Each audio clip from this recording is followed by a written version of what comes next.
θέλω να κάνω δύο δηλώσεις προεξαγγελτικές που τις θεωρώ και αναγκαίες για μια σωστή προσέγγιση επιστημονική ενός θέματος.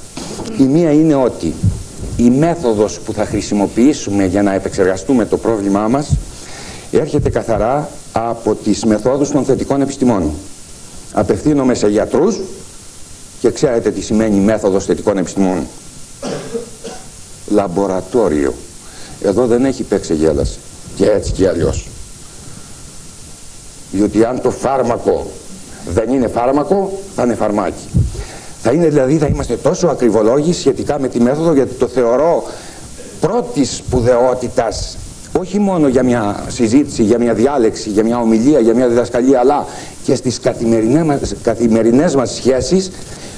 Η μέθοδο που χρησιμοποιούμε για να ερχόμαστε σε επικοινωνία με τους άλλους είναι το πρωτεύον, η μέθοδος. Και αν έχουμε μια τέτοια διαφωνία και με ένα τέτοιο αλαλούμ στις καθημερινές μας σχέσεις, είναι ακριβώς γιατί δεν έχουμε μέθοδο. Το πιο δύσκολο πράγμα έχουν να λένε οι ειδικοί είναι ο διάλογος. Να κάνεις ένα διάλογο είναι τρομερά δύσκολο πράγμα.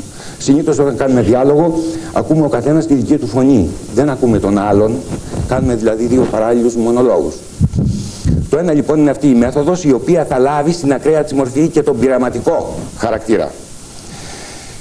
Δηλαδή, έχω πίσω εδώ, από την έδρα φέρει τα σύνεργα, τα υλικά μου, για να σας κάνω ένα πείραμα, το οποίο θα κάνουμε στο τέλος και αν μας μείνει χρόνος.